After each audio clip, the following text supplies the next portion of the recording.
Namasté et bienvenue dans ce podcast de méditation guidée. Je m'appelle Sarah et je suis coach en méditation.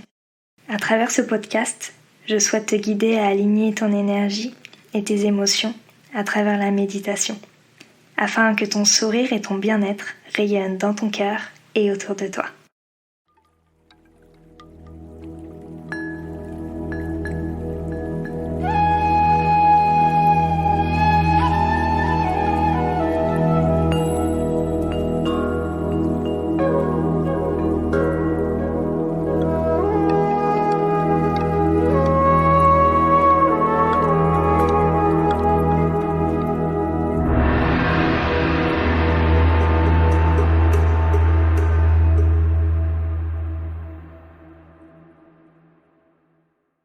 Aujourd'hui, j'ai le plaisir de retrouver Beata. Beata, d'ailleurs, j'adore ton prénom. Je ne sais pas d'où ça vient, mais je trouve ça magnifique.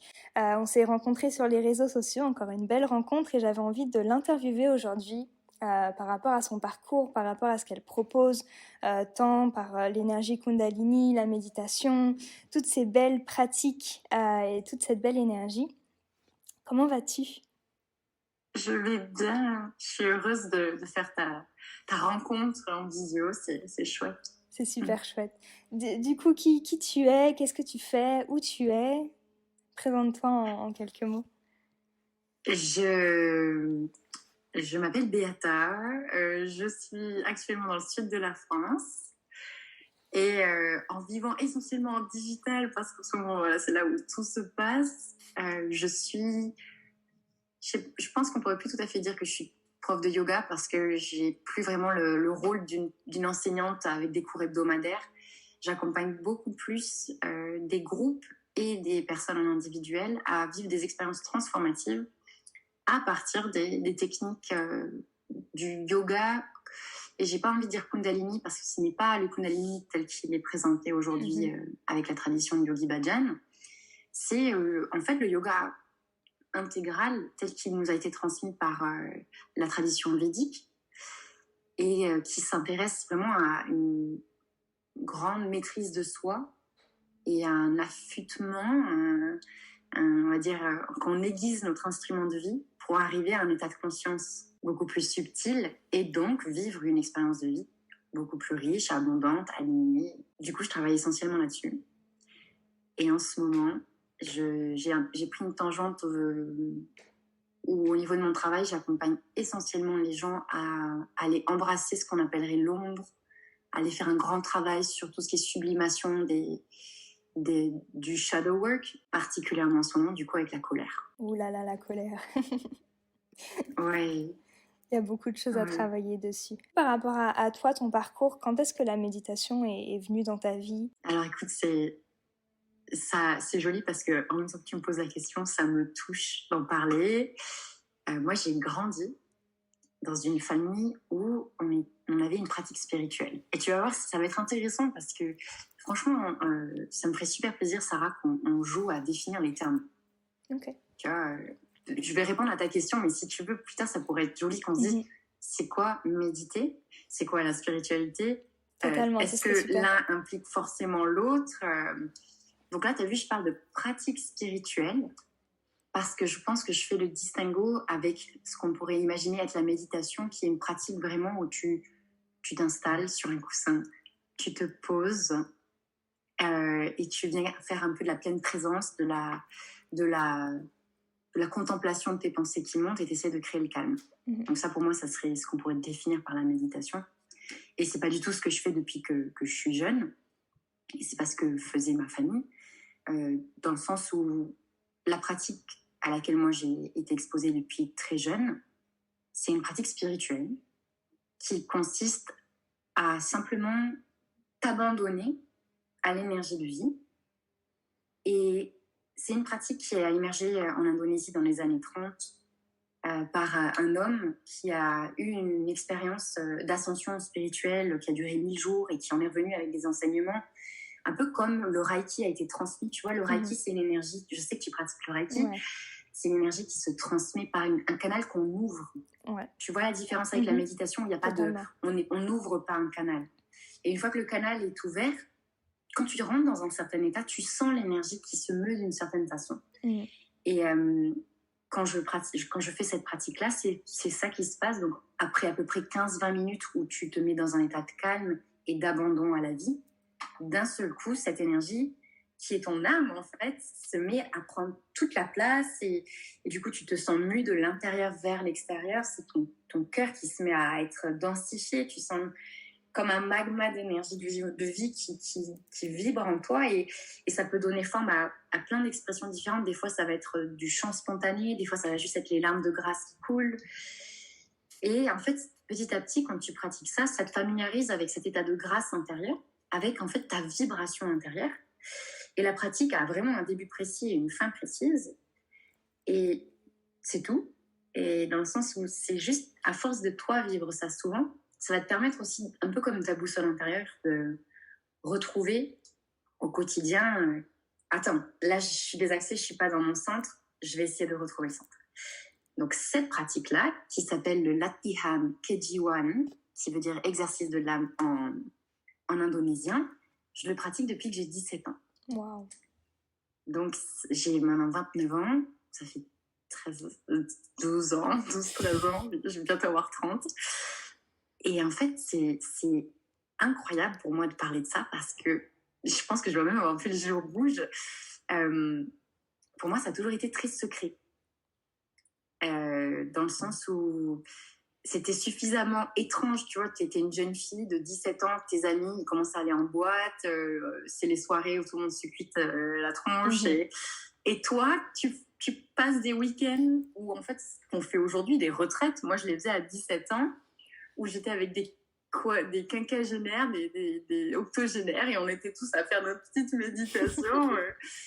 Et du coup, j'ai toujours gardé ça secret parce qu'il y avait aussi cette dimension, comment t'en parles. Personne à 17 ans savait parler de l'âme. Enfin, on n'était pas du tout préparé à ces concepts-là. Même moi, en fait, ce qui est intéressant pour moi aujourd'hui quand j'enseigne, c'est comme j'ai grandi avec. Tu sais, c'est un peu comme si on te demandait, Sarah, apprends-moi à parler français. Si c'est quelque chose que tu as fait toute ta vie assez instinctivement et intuitivement, naturellement, c'est très bizarre d'apprendre et d'expliquer quelque chose d'aussi habituel.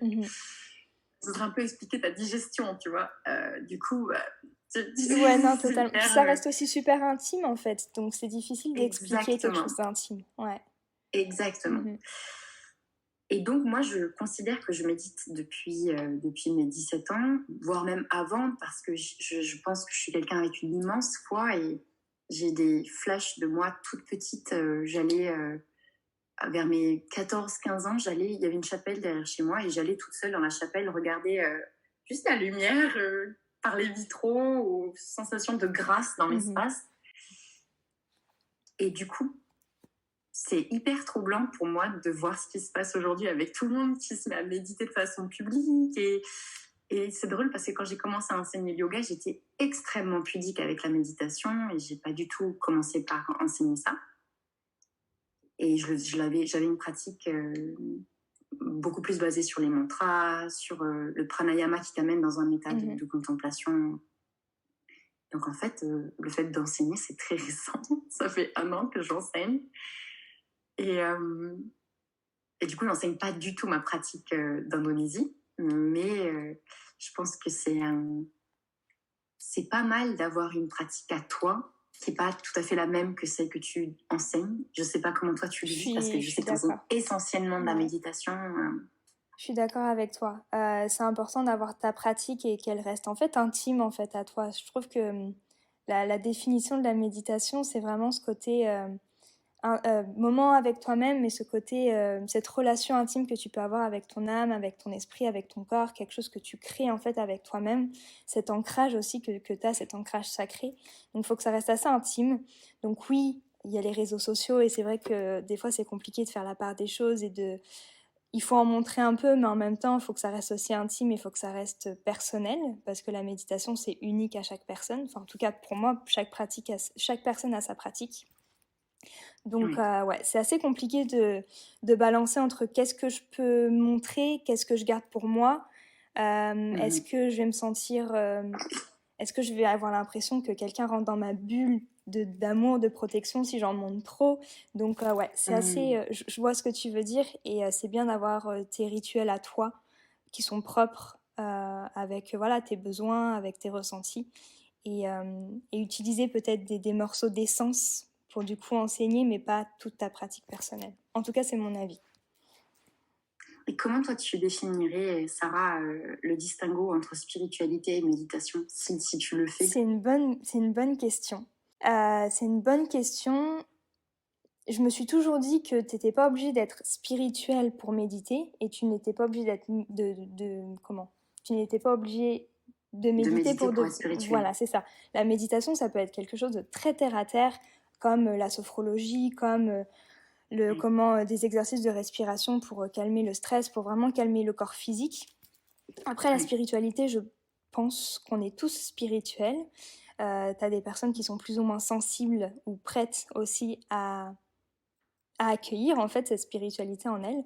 Mais je pense qu'on l'est tous par nos pratiques, par nos croyances, par ce qu'on dégage aussi, par notre énergie. On est des êtres spirituels vivant une expérience humaine. Donc rien que ça, en fait, on l'est tous. Mais la méditation, ouais, je trouve que c'est vraiment différent. C'est un outil que tu peux utiliser en développement personnel et en spiritualité. Mais tu n'es pas obligé d'être spirituel pour méditer. Tu n'es pas obligé de méditer pour devenir spirituel. C'est vraiment une différence. Mais après, ça peut être un bel outil pour du coup entamer ton chemin d'éveil spirituel. Je ne sais pas si c'était très clair, mais c'est un peu l'idée que j'en avais. C'est super clair. Ouais. Et c'est joli parce que je pense que moi, je me suis mise sur 2 segments, dans le sens où je trouve que c'est très facile d'enseigner la méditation de façon... comment on pourrait appeler ça, Sarah?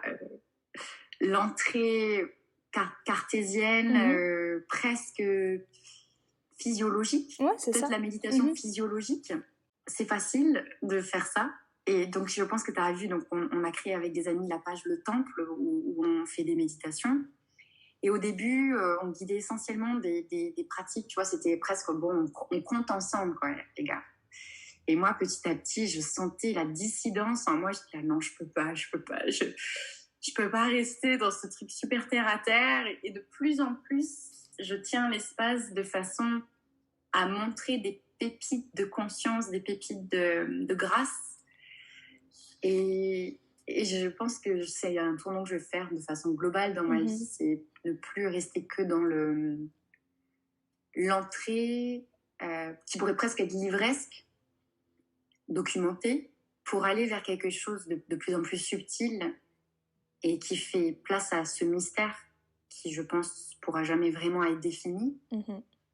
Il y a quelque chose qui est fascinant, je ne sais pas si tu suis, c'est les essais qui sont faits avec la DMT et les psychotropes sur des gens complètement cartésiens qui se disent agnostiques.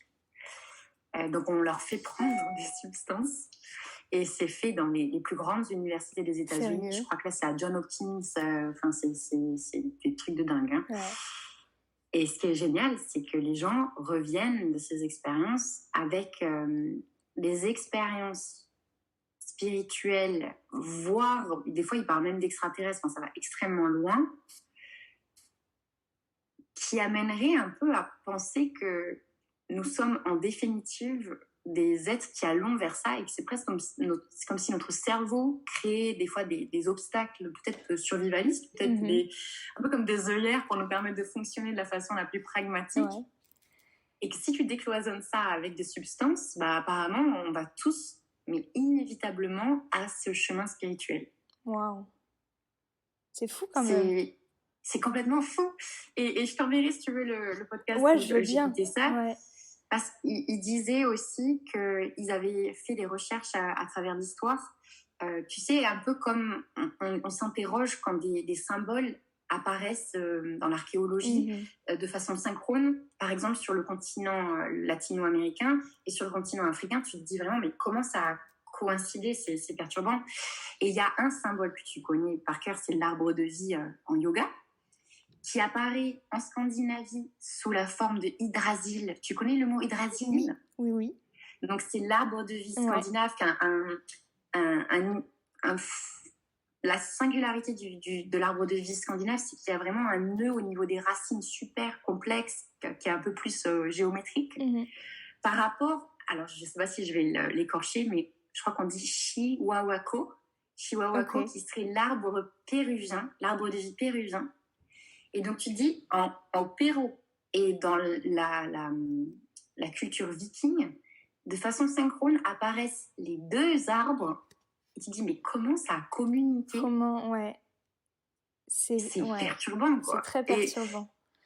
Et ce symbole représente vraiment l'imbrication du monde subtil, du monde dense, qui arrive avec la part lumière. Enfin, c'est vraiment un des symboles probablement les plus spirituels qui puisse être. Donc tu te dis, est-ce que c'est pas inné à la nature humaine?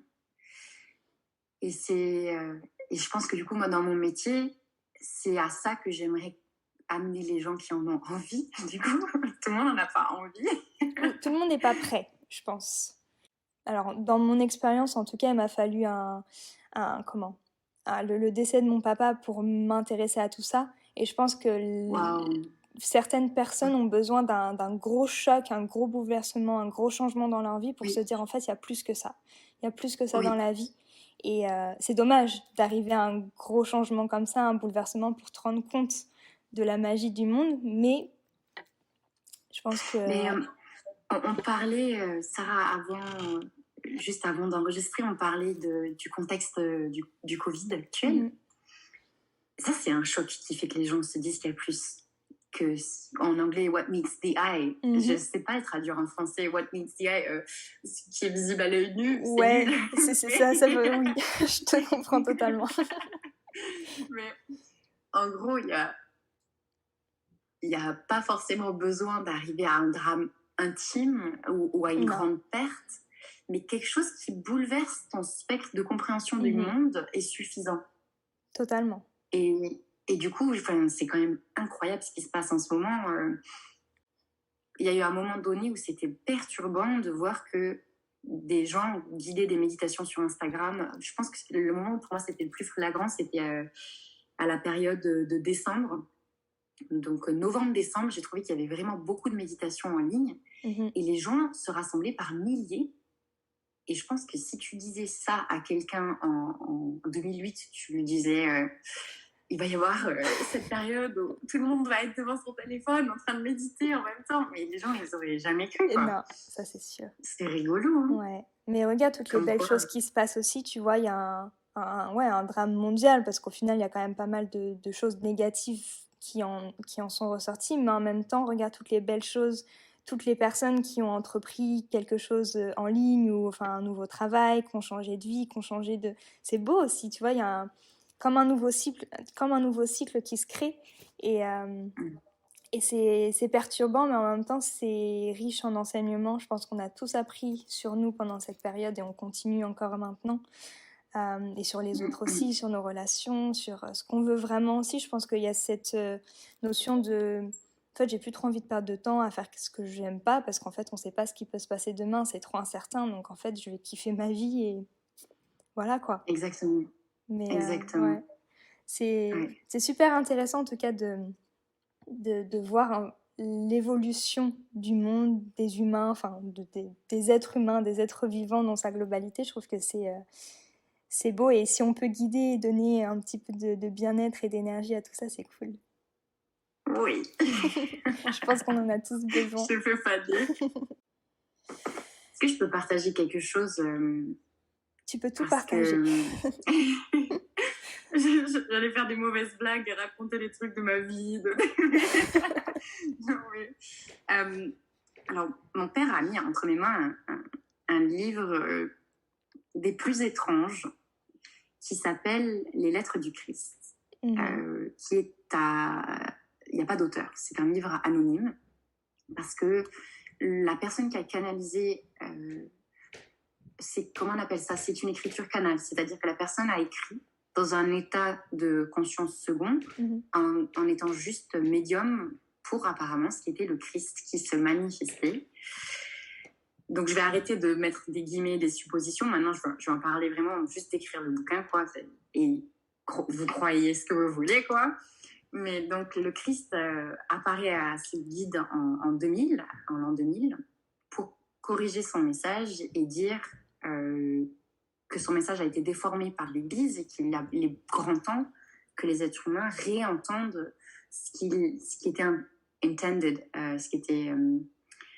je suis comme toi.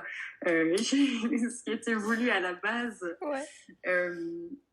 Qui est donc le Christ raconte son histoire dans cet ouvrage à travers la main du guide et il raconte sa vie en disant moi j'étais pas du tout le fils de Dieu et je suis le fils de Marie et d'un homme, donc peut-être ce fameux Joseph, très incarné dans la chair, avec une enfance assez rebelle, beaucoup de libertinage, enfin, beaucoup d'exploration comme un jeune en fait, comme un jeune qui vit sa vie, pas du tout dans la chasteté ou l'ascétisme. Et il explique en fait qu'il avait une façon de questionner le sens de la réalité qui était un peu contraire aux enseignements judaïques de l'époque et que du coup ça faisait très mauvaise presse et que le moment où il est parti dans le désert faire sa quête de sens pour aller rencontrer Jean le Baptiste, c'était vraiment un peu comme le point culminant de sa rébellion où il était en rejet total du système qui l'entourait. Et il va rencontrer Jean le Baptiste. Il vit une expérience, je pense, assez transcendantale dans cette rencontre. Et il part méditer ces fameux, j'ai honte, mais je ne sais plus si c'est 100 ou 1000 jours, je crois que c'est 100 jours dans le désert. Et c'est là où, en fait, il explique que ce qu'il a vécu, jusque-là, c'était un homme absolument banal et normal. Et que dans le désert, il s'est mis, suite à la rencontre avec Jean le Baptiste, à regarder avec beaucoup plus d'intensité tout ce qui l'entourait et à vraiment être présent à ce qui est. Et dans cet état où il était pleinement présent, il s'est mis à voir la matière, il s'est mis à voir l'énergie sous-jacente à la matière. Et il explique que ça allait très très loin, qu'il en est arrivé à des états de grâce suprême, ce qui explique le fait qu'il a eu cette sensation d'ascension, qu'il a eu des visions, qu'il a eu des messages, et qu'il a maintenu ça pendant suffisamment longtemps pour que ce soit vraiment intégré dans sa chair. Et qu'à partir de là, en fait, chaque fois qu'il performait ce qu'on appelle un miracle, c'est juste qu'il se reconnectait lui-même à cette énergie de grâce qu'il avait sentie sans rien faire, sans technique, sans substance, sans état second. C'est juste revenir à la considération de la grâce sous-jacente à l'existence. Et le message, du coup, est très clair. Il est arrêter de penser qu'il faut être dans la chasteté ou suivre des dogmes ou suivre des disciplines. Le message est clair, c'est juste revenir à l'extase de ce qu'est l'expérience du vivant. Et par là, vous aurez la capacité de guérir, vous aurez la capacité d'illumination, de conscience suprême. Et bon, j'ai pas réussi à finir le bouquin parce qu'il est un peu indigeste, il est écrit de façon très bizarre. Des fois, il y a des pages où tu peux te retrouver avec juste certaines phrases en grande majuscule, puis après des trucs en tout petit. Enfin, c'est canalisé vraiment comme si tu entendais le Christ lui parler. Du coup, il y a des trucs en plus ou moins gros. Enfin, c'est super bizarre. Moi, je pense que c'était pas le bon moment pour le finir, donc j'y retournerai plus tard. Mais voilà, en tout cas, les messages de base. Et je trouve que c'est beau de se dire que du coup, que ce soit l'entrée Reiki ou que ce soit l'entrée méditation ou que ce soit juste aucune entrée technique, mais juste une forme de considération, nous sommes tous porteurs et porteuses de cette grâce. Totalement. Qui peut accomplir des choses au-delà de l'entendement. C'est incroyable. Hein, c'est incroyable. Et cette énergie d'amour, de grâce, finalement, on l'a tous. Il faut juste ouvrir son cœur et reprendre un peu conscience de tout ça. C'est un beau message. Mais c'est particulier parce que tu vois, le fait que ce soit anonyme aussi, on ne peut pas s'empêcher de se demander, mais est-ce qu'il n'y a pas n'importe qui pourrait se faire passer pour le Christ, pour véhiculer un message, aussi beau soit-il. Bon, là, c'est moi qui suis un petit peu trop... Il faut que je lâche mon côté inquisiteur et sceptique, parce que je pense qu'il y a des moments où il faut juste lâcher cette énergie-là qui n'est pas du tout... Elle elle est plutôt néfaste, l'énergie sceptique. Elle ne permet pas d'aller très loin. Mais ouais, voilà. Par rapport au Reiki, je me disais, c'est joli de rappeler aux personnes qui écouteront que c'est une énergie qui est là de toutes les façons, en fait. Exactement. Mais après, ça dépend vraiment de toi, comment tu l'utilises, comment tu la vois aussi, comment tu la ressens et ce que tu veux en faire avec. Absolument. Et toi, par rapport à tout ça, parce que tu me dis que tu as un esprit sceptique, mais tu es quand même très spirituel. Donc c'est intéressant d'avoir du coup... je suis complètement bipolaire. Non, mais c'est super intéressant parce que combien de personnes pensent que être spirituel et être sceptique, en fait, ça va pas ensemble? Combien de personnes? Donc c'est intéressant du coup d'avoir ce retour-là. Et toi, par rapport à tes pratiques, tu parles beaucoup de tantra, de kundalini himalayen. D'ailleurs, j'aimerais bien que tu me donnes la définition de tout ça. Est-ce que le fait d'être sceptique dans ta pratique spirituelle te permet de garder un peu les pieds sur terre? Je sais pas, comme si que ça te protégeait un petit peu de ce qui pourrait se passer dans cet éveil spirituel. Tu comprends un petit peu, tu vois ma question ou pas? Ouais. Oui. J'ai plein de choses à te dire, en fait. Je suis juste en train de me dire, attends, que dire, que garder pour plus tard. J'ai envie de partager spontanément quelque chose, parce que je pense que c'est l'enseignement que j'essaie le plus d'appliquer en ce moment. Il y a une distinction à faire entre l'envie profonde de savoir et d'accéder à la vérité et le scepticisme. Le scepticisme, je pense que tu pourrais peut-être le sentir dans ton corps. Moi, je pense que j'ai souvent eu une énergie sceptique qui est un peu une énergie défaitiste où tu peux un peu presque chercher à casser quelque chose, soit par idée arrêtée et étroitesse d'esprit, soit parce qu'il y a certaines vérités qui dérangent et que c'est plus facile de rester dans ton ignorance, soit par... Des fois, tu sais, ça peut être même par très mauvais trait de caractère, le simple esprit de contradiction. Ou le scepticisme peut être vraiment bordé de toutes ces énergies complètement inutiles, en fait. Si tu vas au bout de chacune des énergies que je viens de dire, on va nulle part si on applique ça. Alors que la soif de vérité absolue, qui peut faire que tu peux remettre beaucoup de choses en question, ça, par contre, c'est vraiment quelque chose à cultiver. Et une fois que j'ai dit ça, c'est rigolo, c'est dans le podcast que je vais t'envoyer, Sarah. Tu vas voir, tu vas halluciner de ce podcast, il est extrêmement puissant.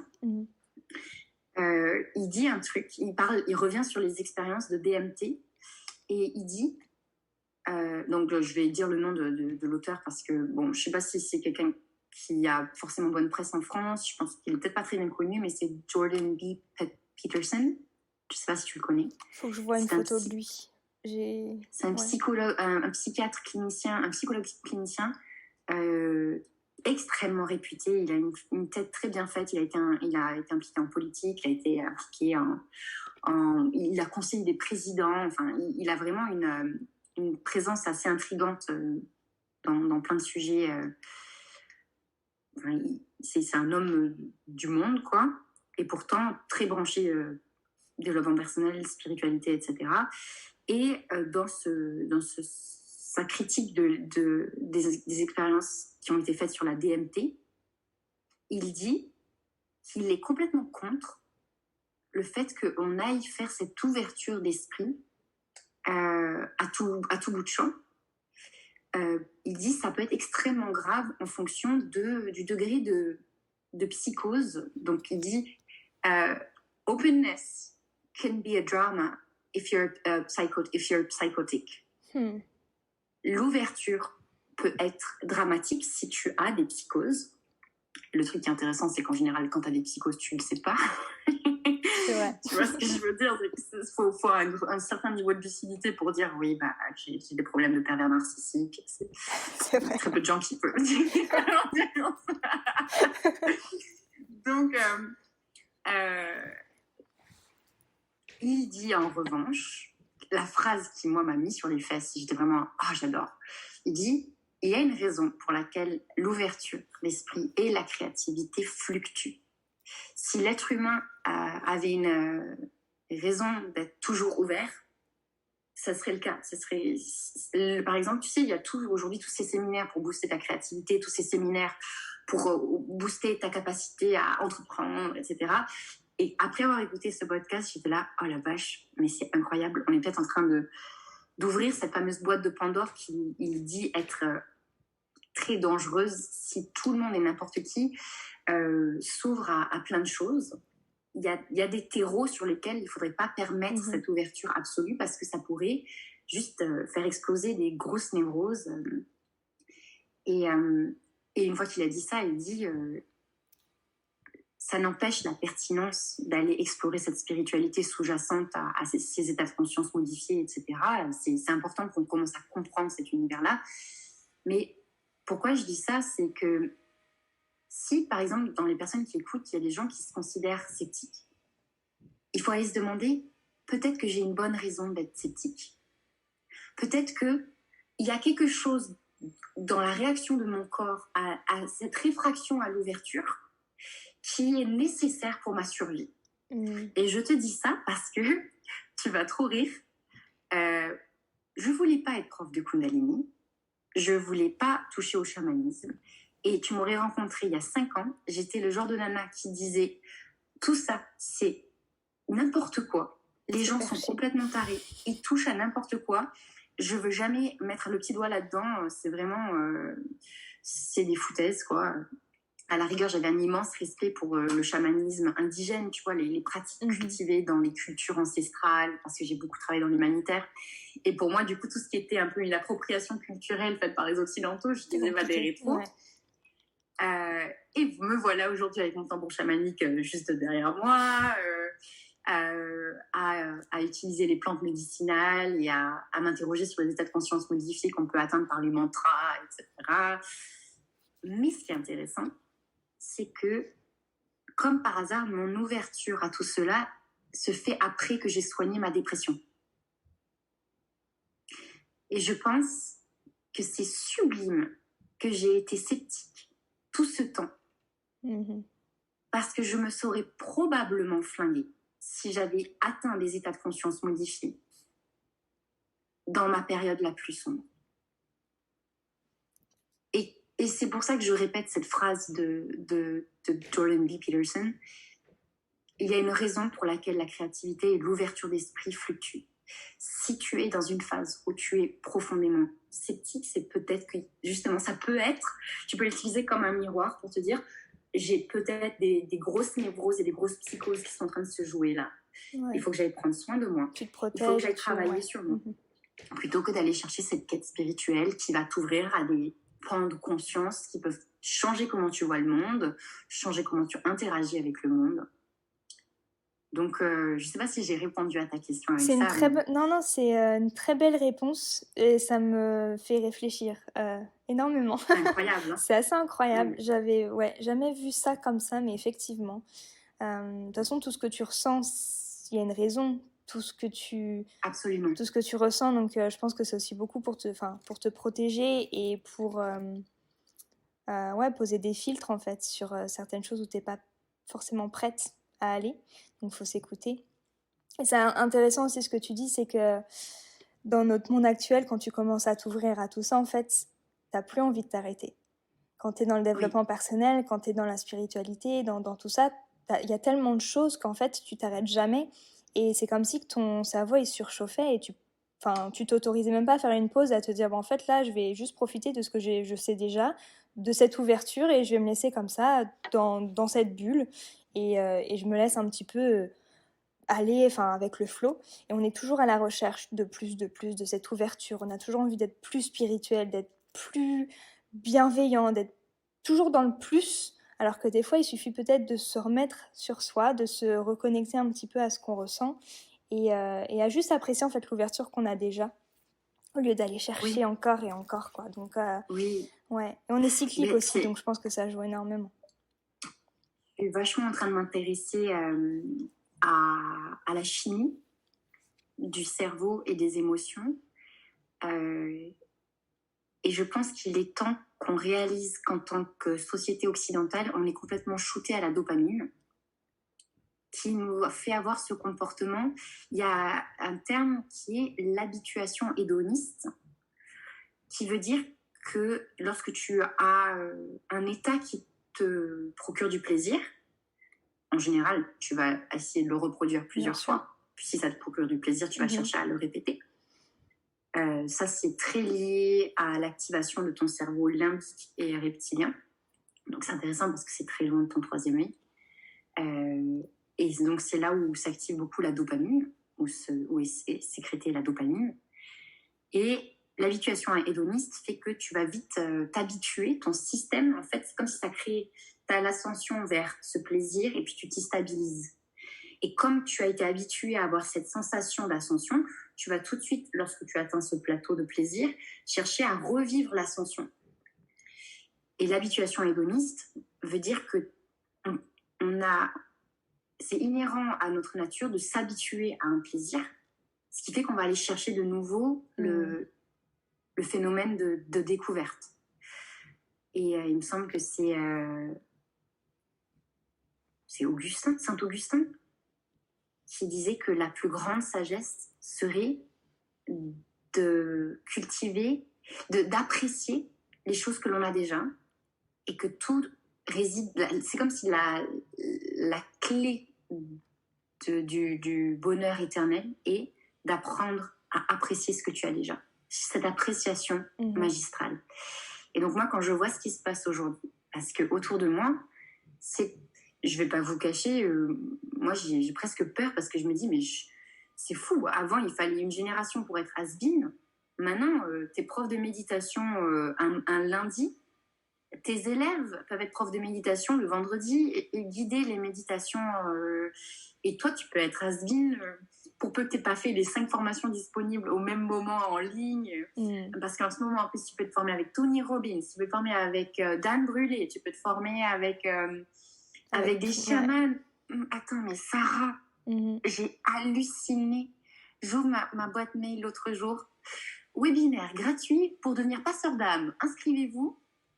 Et j'ai explosé de rire. J'étais là, passeur d'âme.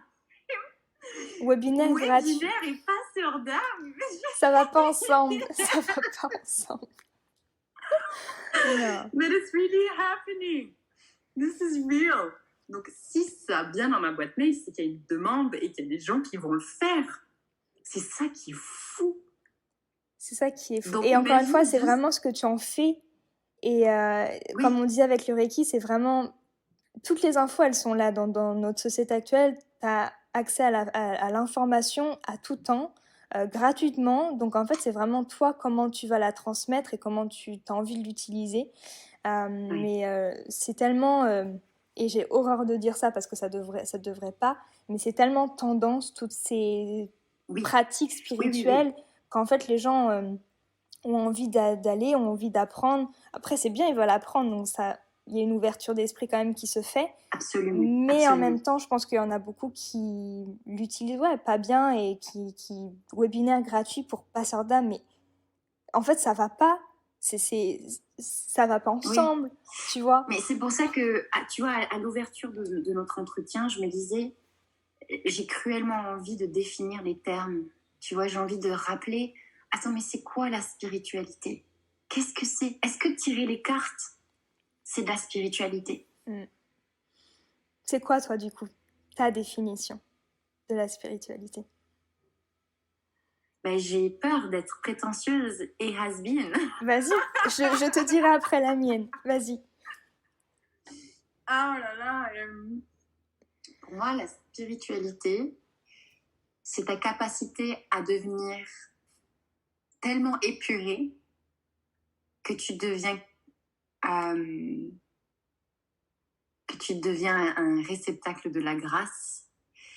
Et pour moi, c'est ce chemin, la spiritualité, c'est ce chemin de devenir pur canal, pur réceptacle. Pas canal, parce que canal impliquerait que tu as presque une volonté de transmettre. Pour moi, c'est juste, t'es c'est ce processus de t'abandonner à ce qui a envie de passer à travers toi, qui est inévitable. Pour moi, l'énergie du vivant et la grâce du vivant passent inévitablement. Mhm. Et pour moi, la spiritualité, c'est à la fois cette quête personnelle, parce qu'il y a, ça passe, je pense, en général par des questions. L'individu qui va se demander, par exemple, si ton père est mort, je suis tellement désolée d'avoir appris comme ça, Sarah. Y a pas de... Si ton père meurt, tu vas peut-être regarder le ciel et te demander pourquoi. Et passe par des pourquoi étapes. il ouvre, tu vois, cette porte de je veux comprendre le sens de la vie, comprendre le sens de la mort, qui ouvre à des questions plus vastes, qui est mais que suis-je? Que suis-je intemporellement? Et donc pour moi, c'est ce processus de que suis-je? C'est comme une question magistrale et on ne cherche pas à se demander est-ce que je m'aime, est-ce que je valide ce que je vois de moi. C'est juste comprendre quelle est en fait la nature fondamentale de cette expérience qu'on est en train de faire ici. Ça pour moi c'est la spiritualité. Et c'est pour ça que j'ai un grand malaise. Et je te disais tout à l'heure, le mot qui s'en rapproche le mieux, c'est la gueule de bois, de voir tout ce qui se passe. Parce que pour moi, ça fait beaucoup de bruit.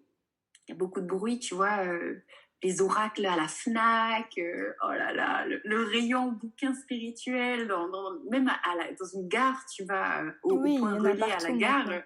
Maintenant, il y a plus de romans, il n'y a que des bouquins de spiritualité. Et t'es là, c'est bizarre. J'ai pas l'impression de le voir dans la rue, dans le comportement des gens. C'est vrai. Donc c'est pour ça que je suis désolée, j'ai une forme de prétention et d'arrogance dans ma façon d'en parler, parce que à partir du moment où tu prétends détenir ne serait-ce qu'un brin de vérité, c'est que tu es dans l'erreur. Donc je suis forcément dans une illusion en parlant comme ça, mais voilà, c'est mon humble avis de ce que c'est. Comment tu le définirais, toi? Pour moi, la spiritualité, c'est le fait de comprendre qu'on est tous interconnectés. Et qu'on a besoin des uns et des autres pour vivre. Et j'entends par là tous les êtres vivants, que ce soit la nature, les animaux, l'air qu'on respire, tout en fait. Tout pour moi est énergie et on est tous interconnectés et on a besoin de connexion en fait avec la nature, avec les autres. Chose qu'on a prise pour acquise, chose qu'on a pris pour acquis, c'est vraiment cette connexion qu'on a prise pour acquis, alors qu'en fait elle est tellement importante et elle est là pour ça. On est ici pour vivre une expérience humaine et on est fait de chair, d'os, de sang, tout ça. On a nos sens et il faut en fait vraiment reprendre conscience de ça. Et pour moi, la spiritualité, c'est ça. C'est vraiment le respect qu'on peut avoir envers les autres, mais le respect qu'on a aussi en soi, envers soi. Cet amour inconditionnel, illimité et pur qu'on a dans notre cœur et en fait qu'on a tellement blindé de murs et de choses et de machins parce qu'on a peur. C'est vraiment, la spiritualité, c'est cette connexion avec les autres et le respect. Là, comme ça, je te dirais que c'est vraiment ces deux choses-là. Le respect qu'on peut avoir, la connexion et l'amour. C'est intéressant parce que, du coup, pour moi, c'est très comportementalisé ce que tu es en train d'exprimer. Ça veut dire que si on était tous dans le coma, comment s'exprimerait la spiritualité? Que serait la spiritualité? L'énergie.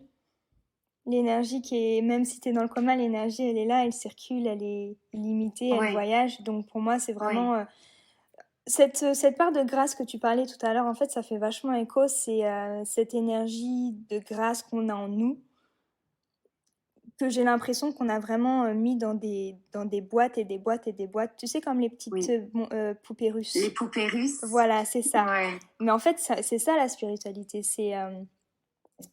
tout d'abord, je pense... plus petite poupée russe. C'est ça. Je pense que la première étape de la spiritualité, et encore une fois, c'est mon avis, c'est vraiment de prendre conscience qu'on est tous connectés et qu'il faut arrêter, en fait, d'avoir ces comportements négatifs et très individuels parce qu'en fait, ça nous joue des tours. On est censé être une communauté, cette sororité, enfin, tout ça, et en fait, on l'oublie. Donc, commencer par ça, et après... Comme tu disais, en fait, avec des questionnements, avec des choses qui se passent dans notre vie, on est forcément obligé de se poser des questions, d'introspecter sur le pourquoi du comment et le comment du pourquoi. Et donc, du coup, ça t'éveille, ça t'ouvre aussi à cette énergie. de grâce, d'amour et de connexion. C'est intéressant parce qu'en t'écoutant, je suis désolée, tu vas dire, mais elle me saoule, elle. Mais non, vas-y, c'est super constructif.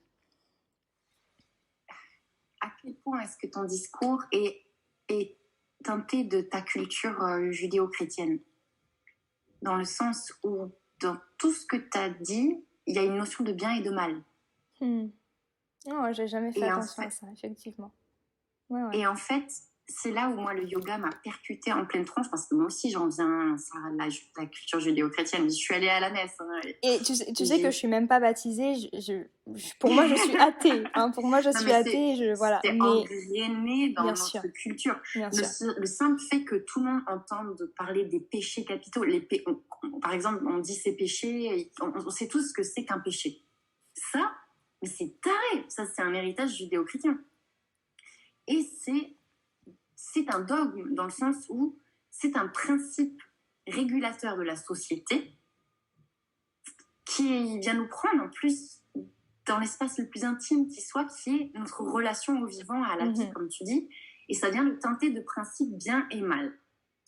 Et ce que j'adore avec le yoga, c'est que ça vient dans la non-dualité. Et la non-dualité, elle t'oblige à péter ce carcan parce qu'il n'y a plus de bien et de mal. C'est pour ça que tu vois, quand tu dis la spiritualité, c'est l'amour, et moi je suis là, et du coup, quand t'es haineux, ça y est, t'es plus spirituel? Non, t'es toujours spirituel, mais t'as des... Oui, je vois ce que tu veux dire. Ok. Non, mais vas-y, continue. Je vois ce que tu veux dire. Effectivement. Mais en fait, je fais ma maline, hein, mais c'est vraiment un questionnement actuel. Et c'est pour ça que j'ai commencé en disant que je m'intéressais beaucoup à l'ombre en ce moment. Je remarque, en fait, si je me permets de mettre un peu comme ça mon petit doigt dans la faille, c'est parce que je suis affolée de choses que j'observe autour du yoga Kundalini, qui est un yoga qui est vraiment basé sur le choix qu'en a fait Yogi Bhajan, qui est donc un personnage qui émane en Inde. À la base, c'est un gars qui travaille aux frontières, c'est un douanier, c'est un gars, comment on appellerait ça, dans la fonction publique, qui avait des très hautes positions dans ses fonctions de douanier. Et je pense qu'il a dû être touché par des choses qu'il a vues par son métier. Il a dû beaucoup voyager, il a dû rencontrer beaucoup de sages, etc. Puis dans les années 60, on va savoir pourquoi il migre aux États-Unis, puis il commence à monter tous les ashrams où il divulgue la philosophie Happy, Holy, Healthy, les 3 H. Donc Happy, Holy, Healthy, ça veut dire heureux, bonne santé et sain. Et c'est vraiment emblématique de ces enseignements, c'est-à-dire que tout est fait pour que l'être humain soit sain, pur, lumineux, être de lumière, être d'amour, être de conscience. Et aujourd'hui, du coup, il y a en France un essor fulgurant du Kundalini.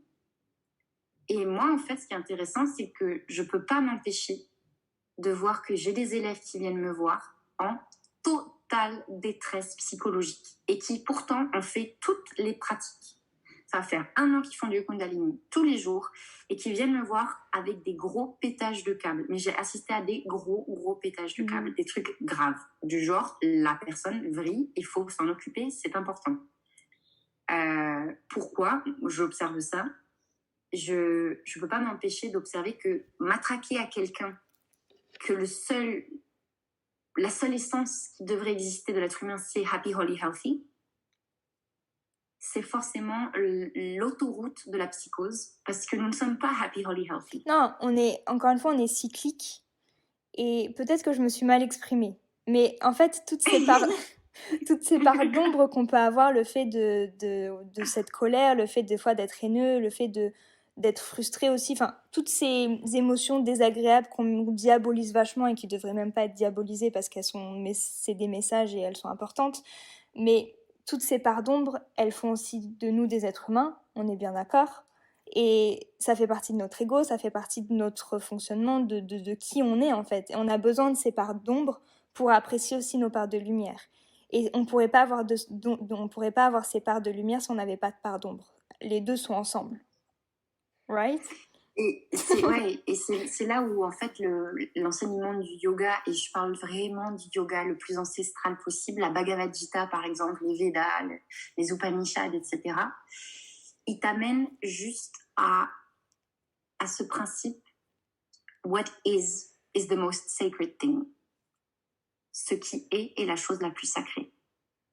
Et rentrer dans cette non-résistance à ce qui est, et c'est les enseignements du Bouddha. J'ai réétudié récemment les enseignements du Bouddha, et Bouddha est quelqu'un qui admettait complètement la souffrance du monde, qui travaillait beaucoup avec les misérables, il était à fond dans la mendicité, il accompagnait beaucoup les mendiants à aller frapper aux portes, etc. Mais il était dans cette espèce de sourire permanent à tout ce qui est. À la fois l'atrocité humaine et la grâce divine. Et pardon de les opposer parce qu'ils ne sont pas opposés. Il y a de la grâce humaine et de l'atrocité divine, peut-être. Mais c'est un peu comme un principe naturel. La nature ne s'excuse pas d'être à la fois le volcan, l'ouragan, la tempête et la plage de sable fin. Et on ne lui demande pas d'être autrement. Et c'est juste, it is. Elle est. And it's the most sacred thing. Tu vois ce que je veux dire? Et c'est là où tous nos principes de... C'est pour ça que mais si je me permets d'en parler comme ça, c'est une interrogation perpétuelle. En ce moment, chaque fois que j'ouvre Instagram, je suis là. Non, mais c'est un bon rêve. Enfin, je pense qu'après notre appel, je vais écrire parce que du coup, j'en ai plein la tête. Tu me fais réfléchir, c'est super intéressant. Le cerveau. Non, je pense que ce podcast va beaucoup plaire. Beaucoup de... Non, mais c'est super, t'excuses pas, bien au contraire. J'aime beaucoup, c'est constructif, donc c'est bien.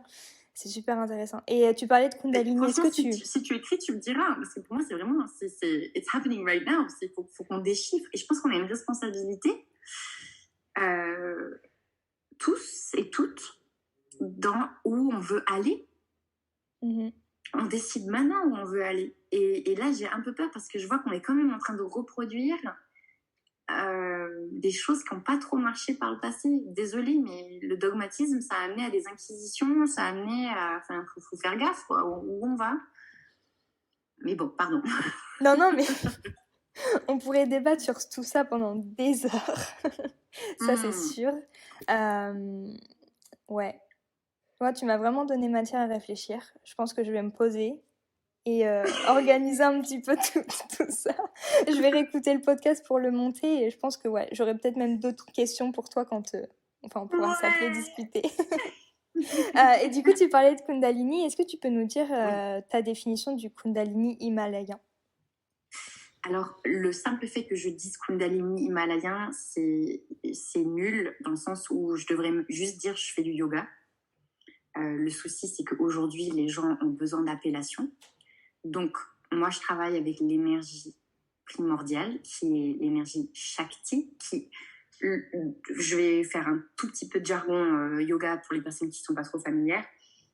On considère en yoga qu'il y a deux énergies primordiales, l'énergie Shiva, qui est la conscience cosmique qui forme le tout, avant qu'elle soit manifeste, et il n'y a que Shiva. Puis dans cette énergie cosmique émerge Spanda, l'impulsion initiale Shakti, qui est comment cette énergie cosmique veut, par cette énergie de je veux manifester du relatif, je veux manifester des choses concrètes. D'un seul coup, elle se met en mouvement par la propulsion de cette énergie Shakti. Donc, inhérent à tout être humain, nous avons cette énergie Shakti qui est en nous. Et le mot Kundalini, c'est un peu comme, comment on pourrait dire? Tu sais, comme en électricité, on va parler de volts pour l'énergie qui est dans les câbles électriques, et on va parler de magnétisme dans certains moments, mais it's all energy. Tout ça, c'est de l'énergie. C'est la même chose. Kundalini, c'est le mot utilisé pour parler de comment l'énergie Shakti se manifeste dans le corps humain. Ok. Voilà, super basique.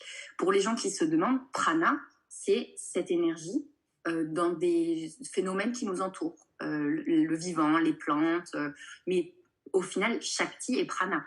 Voilà. Enfin, et Kundalini et Prana aussi. Oui. Voilà. Donc, moi, ce que j'enseigne, c'est selon les Upanishads, les Védas et la Bhagavad Gita, donc des enseignements ancestraux qui datent de plus de 3000 ans, voire plus parce que ça, ce sont des textes écrits, mais s'ils étaient écrits, il y avait forcément une sagesse précédente. Et j'enseigne ces enseignements qui sont du yoga traditionnel, qui permettent par le pranayama. Mais en fait, pardon, on va juste reprendre les 8 piliers du yoga selon Patanjali. Selon tous ces principes-là, tu viens apprendre à maîtriser comment l'énergie de vie se meut en toi et comment tu peux affiner ta conscience pour arriver à samadhi, qui est cet état de conscience subtile.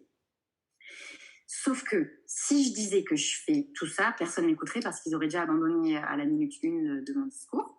Donc, tu dois trouver un petit mot rapide pour dire ce que tu fais. Bien sûr. Donc, je fais du Kundalini himalayen parce que, selon mon enseignement, on s'intéresse aussi beaucoup aux enseignements du Bouddha, aux enseignements aussi Tao, du Tao. Donc, c'est pour ça qu'on prend himalayen pour la chaîne de sagesse. Ils ont tous émergé au même moment. Lao Tzu qui écrit c'est pas le I Ching, le Tao Te Ching. C'est synchro avec Bouddha qui diffuse ses enseignements. Et il me semble qu'il y a un autre, je crois qu'il y a un autre gars, je crois que c'est Jésus-Christ, c'est à peu près synchro aussi. Ouais. Du coup, tu te dis, c'est drôle quand même, ils ont tous eu ces épiphanies en même temps là. Et donc, pourquoi je parle de Kundalini, c'est parce que contrairement à du Vinyasa, contrairement à du Hatha Yoga, on passe quand même beaucoup de temps sur le pranayama et sur les kriyas, qui sont les mouvements qui corrigent comment l'énergie circule dans ton corps. S'il y a des pratiquants de tout ce qui est tai chi, qigong, ça va beaucoup vous parler parce que c'est vraiment cette logique de mouvement très en conscience que tu fais de façon répétée pour vraiment mettre l'énergie en mouvement d'une certaine façon. Et c'est drôle parce que je suis un peu triste quand je vois les enseignements du yoga parce qu'on dirait que les gestes ont perdu leur sens. Tu vois, par exemple, tous les gestes ont un sens tellement précis. Les rotations, elles viennent travailler des axes, des méridiens extrêmement précis. Le fait que parfois tu touches la terre, parfois non. Le fait de poser la tête par terre, les pieds en l'air, enfin, tout a un sens extrêmement puissant, énergétiquement parlant. Et je me dis, ça va être génial de voir comment ça évolue, tout ça, parce que on est tous dans notre chemin d'éveil, de conscientisation, d'affinement de notre instrument de vie. Et du coup, pour répondre à ta question, la différence par rapport à l'enseignement de Yogi Bhajan, qui s'appelle aussi Kundalini, c'est que là, du coup, moi, au niveau de la lignée, faut imaginer que Yogi Bhajan, il est allé piocher dans les enseignements Gurmukhi, la philosophie Gurmukhi, qui est une approche spirituelle dévotionnelle magnifique du sud de l'Inde. Je suis pas sûre que ce soit le Kerala, c'est pas le Kerala, mais c'est la tradition sikh qui est donc, tu vois, la culture indienne où c'est pour ça que les gens qui pratiquent le Kundalini gardent la barbe et les turbans et les choses comme ça. Ça, c'est Gurmukhi. C'est pas forcément yoga. Et c'est joli parce qu'il a dû être touché par ça, Yogi Bhajan, et trouver que la dévotion qu'il a découvert avec la culture Gurmukhi devait être tellement belle qu'il a gardé tous les mantras chantés, toutes les pratiques de puja, de dévotion aussi au gourou, etc. Et il en a fait un enseignement mélangé avec les pratiques du yoga. Et ça, il a diffusé dans les années 60-70 aux États-Unis. Et ça me rend triste qu'aujourd'hui, dès qu'on parle de Kundalini, on pense que c'est forcément ça. Parce que Kundalini, c'est le yoga de base, en fait.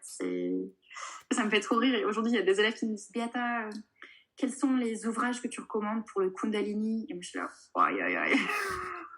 Par où commencer? Where do I begin? Non, mais c'est ça aussi. Voilà, moi aussi, des fois, on me demande t'as des bouquins sur la méditation, mais c'est tellement vaste et il y a tellement. Enfin, ça, c'est compliqué, mais.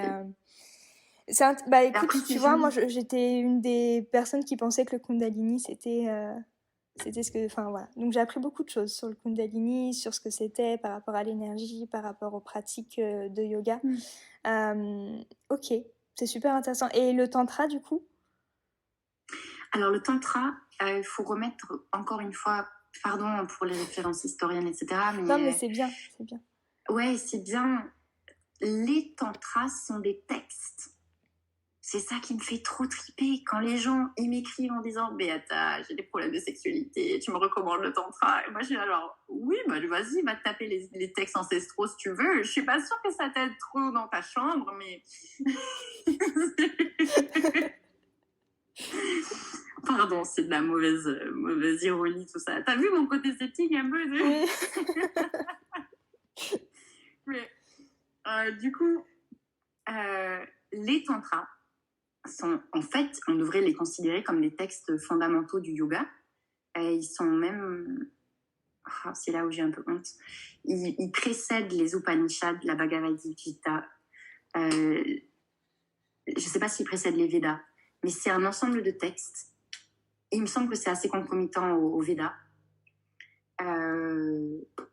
Et c'est vraiment cet art de maîtrise de l'énergie du vivant. Et un des symboles majeurs du tantra, c'est ce qu'on appelle le Shiva Lingam. C'est souvent représenté sous forme de statue ou d'objet que tu peux poser sur une autel. Donc il y a quelque chose qui ressemble un peu à une lampe magique, la lampe du génie, quoi, avec une forme de comment on pourrait appeler ça, un phallus qui en sort, qui représente donc le yoni, la forme un peu de lampe, c'est le yoni, et le phallus, c'est le lingam, qui représente Shiva et Shakti.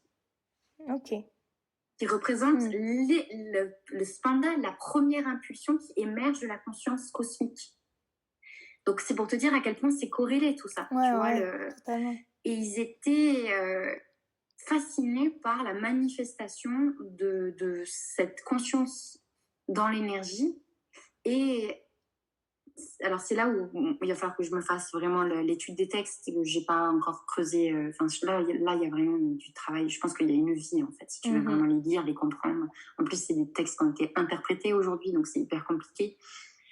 Mais tout ça pour te dire que le tantra, ça veut littéralement dire tantra, ça veut dire en sanskrit expansion de l'énergie. Et expansion de l'énergie, c'est pour ça que je parle du Shiva Lingam.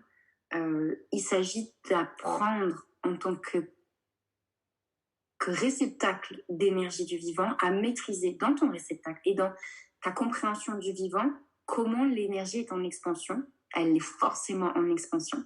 Et apprendre à un peu clarifier le passage, quoi, en clarifiant ta conscience, en clarifiant ton corps, en clarifiant, pardon pour le mot clarifier, on va dire accorder, c'est plus correct, en accordant ton instrument de vie pour que cette expansion d'énergie se fasse de la façon la plus expansive et j'ai pas envie de parler en termes de productivisme là parce qu'il faut faire gaffe quand tu parles à un auditorium occidental, tu te dis non les gars, il s'agit pas de devenir milliardaire, il s'agit pas de devenir super beau ou super intelligent, c'est juste laisser passer la conscience cosmique, quoi. J'ai beaucoup de mal à en parler sans que ça tombe dans notre jargon, tu sais, de potentiel infini. Il faut qu'on fasse gaffe à comment on en parle de tout ça. Mais tu vois, c'est super intéressant parce que en fait, le tantra, c'est pas que sexuel, c'est l'énergie dans sa globalité, en fait. C'est vraiment cette conscience globale, générale qu'on a de nous, de tout, en fait. Absolument. Alors, pourquoi tout le monde croit que c'est sexuel ? On en revient à notre héritage judéo-chrétien qui a rendu la sexualité tellement taboue que imagine comme ils ont pété des câbles quand ils ont découvert des textes sacrés qui glorifiait la relation sexuelle comme un moyen d'atteindre encore plus de sensibilité à l'énergie. Ils sont devenus tarés, les gars. Du coup, ils ont gardé que ça. Ok. Bah, tu vois, everything makes sense, en fait. Everything. Everything. On n'a pas besoin de DMT si tu te bois. Mais ouais, mais c'est un truc de fou. C'est un truc de fou. Et toi, en termes d'expérience par rapport à tout ça, est-ce que tu as, dans tout ce que tu as pu vivre en termes de pratique spirituelle ou pratique de la vie de tous les jours, une expérience qui t'a marqué justement? Quelque chose qui t'a vraiment chamboulé? Que ce soit ta première expérience dans tout ça ou une expérience qui t'a marqué dans ta vie? Je vais en raconter deux, parce que du coup, ça montrera deux terrains complètement différents. Donc, avant que je fasse du yoga Kundalini, donc je pratiquais cette pratique indonésienne. Et la beauté de cette pratique, c'est qu'elle est sans technique. Tu t'abandonnes juste. Vraiment. Et c'est important. C'est pour ça que je veux raconter celle-là en premier. Vas-y. C'est parce que, pour rappeler aux gens que tu n'es pas... que la grâce, elle peut survenir quand tu lâches prise aussi. Tu n'es pas obligé de passer par un processus. Parce que c'est malheureux, mais je pense que c'est important de le rappeler aujourd'hui, puisque les gens vont te vendre ça beaucoup. Te dire que pour arriver à certaines choses, il faut consommer ou il faut passer par un protocole. Non. La grâce est... Et si tu sais t'y abandonner et t'en émerveiller, tu peux vivre des choses comme... moi, dans ces états de méditation, déjà, un truc qui m'est arrivé, c'est que donc j'ai commencé à 17 ans et les 3 premières années de ma pratique, c'était un peu comme une machine à laver. Ça veut dire que j'avais l'impression de ne pas sentir des choses très gracieuses. J'avais plutôt l'impression d'être lavée, beaucoup de pleurs, beaucoup de tremblements spontanés. Enfin, c'était très bizarre. Et puis, vers mes 20 ans, 21 ans, là, j'ai commencé à vivre dans ma méditation des choses comme des opéras. Je chantais des opéras.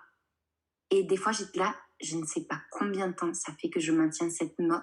Parce que je suis consciente, donc t'es pas dans un état différent, t'es pas dans un état de conscience modifié. Et je chantais, j'avais l'impression d'entendre des anges, et t'es là, mais c'est moi qui fais ça. Je sais pas combien de temps ça fait que je chante sans reprendre mon souffle, je sais pas comment c'est possible, et je pensais pas que j'étais capable de faire ça. Et puis, concomitant, tu es en train de chanter ton opéra, puis tu as des larmes de grâce qui tombent. Et si je donne des symptômes extérieurs comme ça, c'est parce que la grâce que tu sens, il n'y a pas de mots pour la définir. Et tu es juste pourfendu. De haut en bas, de droite à gauche, tu as l'impression d'être percé, transpercé par un amour infini qui n'est pas un amour moelleux et cotonneux comme on peut nous représenter l'amour. C'est un amour fulgurant qui te bouleverse et te transporte. Et donc ça, c'est des choses que j'ai vécues qui sont bouleversantes parce que tu vis ça et tu mets un petit peu de temps à t'en remettre. Donc c'est-à-dire que cette méditation, elle peut durer entre 30 et 45 minutes. Et quand tu reviens de là, t'es calme hein, parce que tu prends conscience de ce qui est sous-jacent à tout ce qu'on vit. Et ça te rend calme. Ça te rend attentif, réceptif à ce qui se passe. Tu as beaucoup de respect pour ce qui se passe.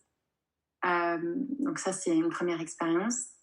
Deuxième expérience récente et qui du coup n'a rien à voir parce que maintenant, donc, je pratique le yoga Kundalini et donc je fais beaucoup de techniques.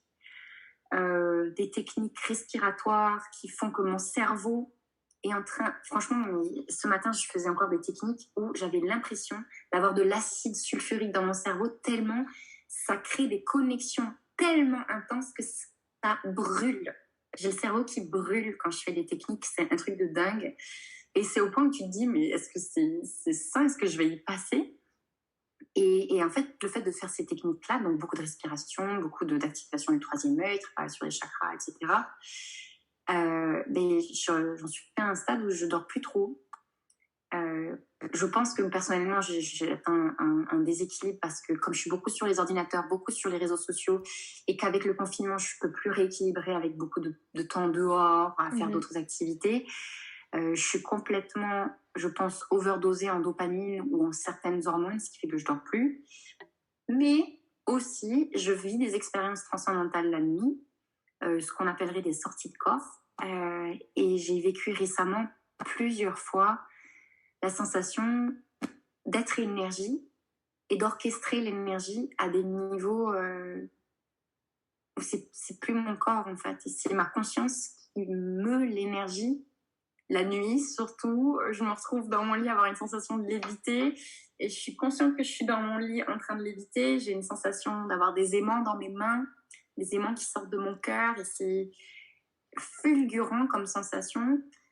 Et dès que je m'abandonne un peu, bah, hop, d'un seul coup, je suis plus corps et je suis en train de bouger de l'énergie à des champs où c'est pas tout à fait... c'est plus béata le corps, c'est la conscience. Et je pourrais presque te faire un tableau de ce que je voyais. Donc c'est là où bon, on pourrait en parler des heures, hein, mais... Donc c'est très perturbant. Pour l'instant, c'est pas maîtrisé. C'est pas... Je pense que ça sera jamais maîtrisé, mais... Donc voilà, des expériences. Je sais pas si c'était le genre d'expérience que tu attendais. Mais... J'accueille tout. C'est super intéressant et chaque expérience est unique. Les sorties de corps, c'est assez troublant. Tu as déjà expérimenté? Bah écoute, je me suis rendu compte il y a quelques semaines en fait que j'avais fait une sortie de corps. Alors je dirais une sortie de corps quand j'avais peut-être 7 ou 8 ans. Et en fait, j'avais jamais posé les mots dessus.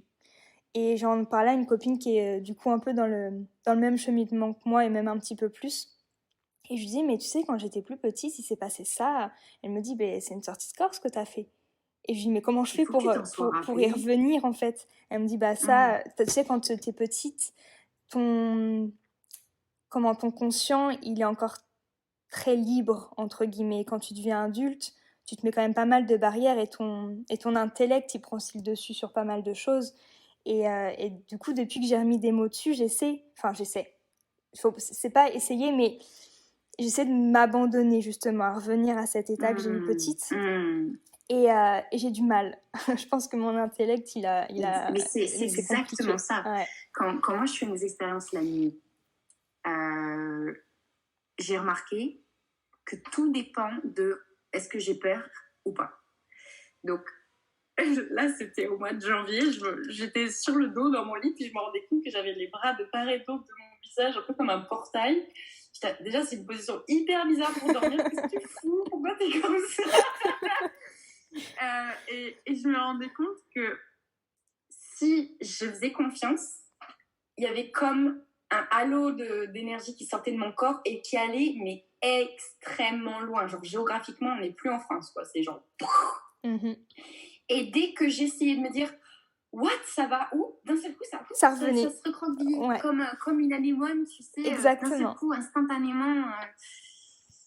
Et c'est hyper bizarre parce que tu te dis, donc ça c'est vraiment lié à ma peur. Qu'est-ce qui se passe si je lâche complètement la peur?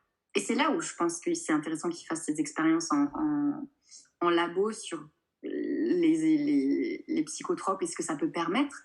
Et je suis persuadée qu'on est capable d'arriver aux mêmes choses si soi-même, on est capable de calmer la peur. Et je pense que, comme tu dis, la peur, elle est naturellement là. Et ça revient à un truc qu'on disait tout à l'heure. C'est peut-être sain aussi d'avoir la peur. Totalement. Peut-être que le fait qu'on ne puisse pas tout ouvrir d'un coup, c'est aussi pour nous préparer, nous habituer. Exactement. Chaque chose arrive en son temps et il faut aussi être patient avec tout ça. Ouais. Exactement. Ouais. Mais c'est fou, la sensation quand tu pars de ton corps. Je sais pas si ça te fait pareil, mais quand ça m'arrive, j'ai l'impression que tout mon corps s'élève, mais en petites particules d'énergie. Et en fait, ça me fait alors la sensation physique que je pourrais donner, c'est peut-être des fourmillements, mais partout, qui sont un peu incontrôlables, qui sont un peu, tu sais, juste avant d'avoir un orgasme aussi, un petit peu cette sensation d'énergie qui s'envole. Et quand ça arrive, des fois, je me dis, oh là là, je pars, c'est trop bien. Et à chaque fois que du coup, je reprends ma conscience, et ça revient. Je me dis, mince. Et j'ai mon cœur aussi qui palpite.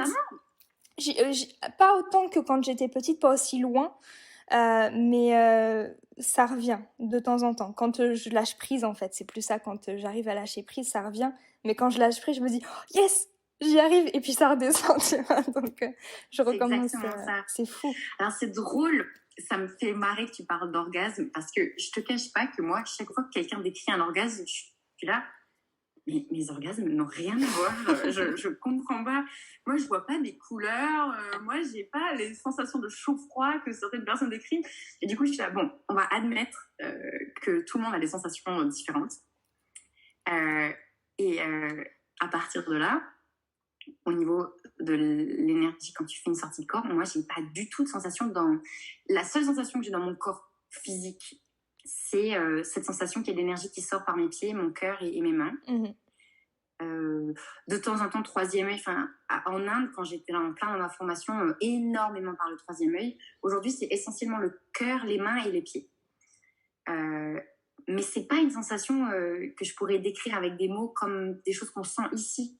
Tu sais, par exemple, je pourrais pas dire ni les fourmis, ni les picotements, ni chaud. Tu vois, c'est compliqué à expliquer. Hein. Oui, ouais. Oui. Oui, c'est de l'énergie. C'est ça. Mais j'adore. En fait, on devrait faire un recueil. On devrait rassembler les témoignages. C'est trop important.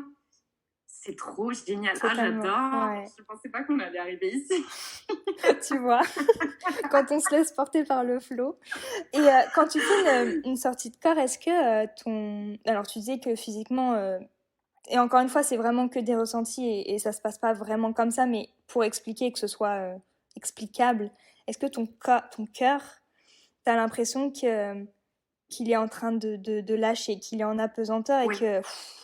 tu vois ce que je veux dire? Je sais pas l'expliquer, mais...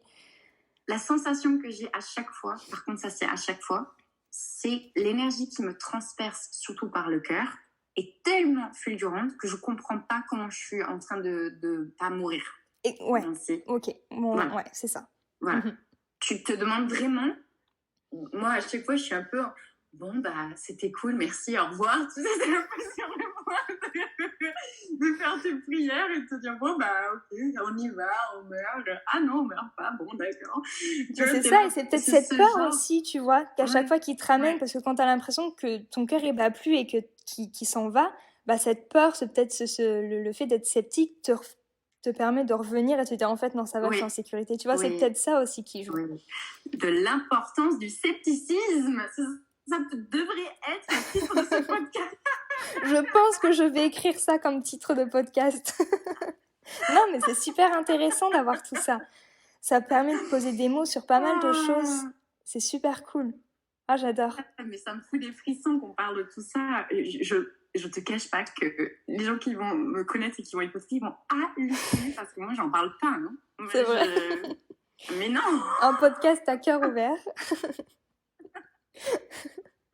Alors, c'est gros dévoilement.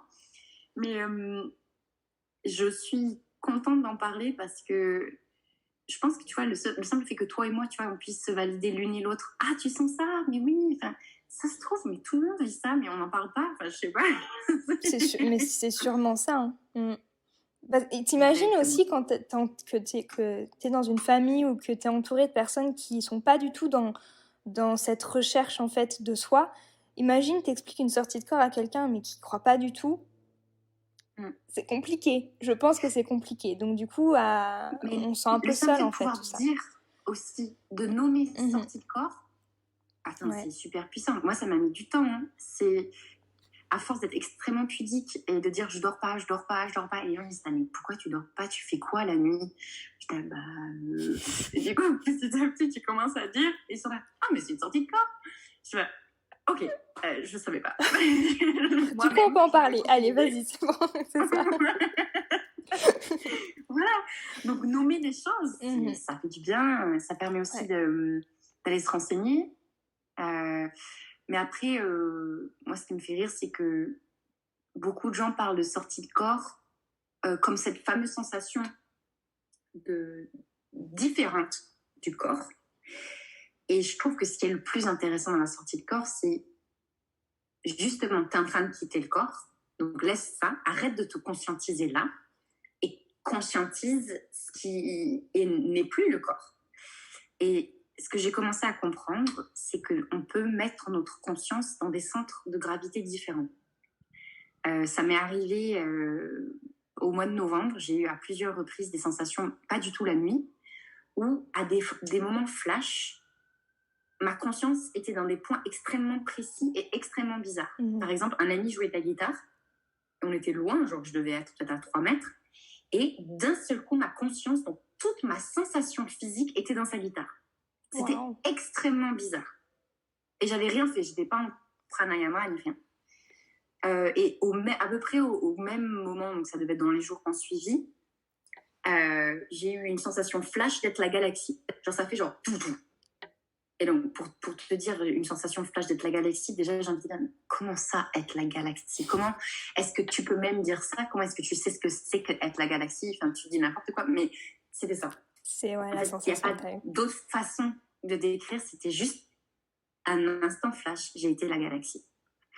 Donc, ce que je commence à comprendre, et c'est une des choses que j'enseigne, même si moi-même je ne la maîtrise pas, c'est qu'on peut affiner notre conscience pour un peu délocaliser le centre qui, pour l'instant, est vraiment essentiellement dans notre mental, essentiellement dans nos organes, dans notre peau, dans notre squelette. On est très incarné.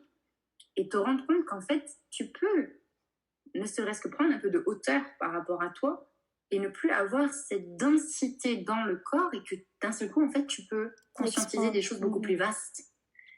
Et c'est ça une sortie de corps, en fait, c'est que ta conscience n'est plus géolocalisée, GPS, cerveau, cœur, non, c'est extrêmement vaste. Ouais, c'est fou. C'est assez incroyable. Je me souviens quand j'ai fait la sortie de corps quand j'étais petite, je me souviens que, en fait, je me posais la question toute seule, qu'est-ce que je fais sur Terre? Et en fait, c'était en fait en gros le mot-clé pour du coup faire ma sortie de corps, parce que je l'ai fait quand j'étais petite, je le faisais plusieurs fois parce que j'aimais bien la sensation, puis je revenais dans mon corps, tu vois. Mais et à chaque fois, je me disais, ok, je ferme les yeux, et qu'est-ce que je fais ici en fait sur Terre? Et je sais pas ce qui se passait dans mon esprit, mais j'avais l'impression de voyager, enfin, d'avoir une sortie de corps vers l'univers et de voir plus grand. De voir vraiment la grande image, tu vois. Et c'était fou. Et je me souviens même qu'une fois, j'avais des copains, copines qui étaient venus à la maison et je leur avais dit, les gars, j'ai une expérience que vous devez faire, c'est trop cool, c'est trop chouette. Vous fermez les yeux et vous vous dites, qu'est-ce que je fais sur Terre? Et moi, du coup, je commençais à partir, j'étais assise, je commençais à partir et je vois qu'en fait, tout le monde me regarde bizarrement, tu vois. Et en fait, c'est à partir de là où je me suis dit... Ça veut dire que ta première méditation guidée, c'était à 7 ans, en fait. Si, ça on va pas dire ça comme ça. Mais en fait, personne m'a cru et tout le monde m'a dit, mais enfin, Sarah, il se passe rien, enfin, t'es trop bizarre, tu vois. Puis en plus, t'as 7-8 ans, les enfants, ils peuvent être méchants, tu vois, dans leur... un peu ingrats, voilà. Ouais. Et donc, du coup, ça m'a vachement coupée et je me suis jamais... je crois que, en fait, cette soirée-là, je me suis dit, je le refais plus parce qu'en fait, je suis un peu folle ou quoi, tu vois. Tu te rends compte le courage que t'avais déjà de l'avoir fait, ça veut dire que t'étais vraiment imbibée de ton truc, hein. Mais c'était un truc de fou, tu vois. Et du coup, le fait maintenant de savoir que plein de gens le vivent et qu'on peut en parler, ça fait du bien. C'est trop bien. No alien, you're home. Yeah. Non, feels good. Non, sérieux, c'est important de savoir qu'on est soutenu aussi et qu'on n'est pas toute seule dans ce chemin, quoi. Exactement. Exactement. Ouais. Ah, c'est trop beau. Et bien, punaise. J'espère que toutes les personnes qui écoutent, qui font aussi les sorties de corps, vous allez nous raconter vos expériences, qu'on puisse normaliser tout ça. Et du coup, question de fin, est-ce que tu as des conseils pour les personnes qui nous écoutent sur tout ce qu'on a pu dire pendant ce podcast? J'ai envie de dire, des conseils sur quelle partie? Je trouve qu'on pourrait peut-être finir sur cette histoire, tu sais, quand on parlait de la sortie de corps et du fait que la peur freine l'expérience. Je pense que le seul conseil que j'aurais à donner, c'est regarde de quoi tu as peur. Regarde de quoi ça parle en toi. Parce que, comme on a dit, il y a certaines fois où on peut être fermé à des choses pour les bonnes raisons. Donc, si moi, à un moment donné, j'avais peur du chamanisme, c'est peut-être parce que j'avais besoin de prendre soin de ma psychologie, de mon mental.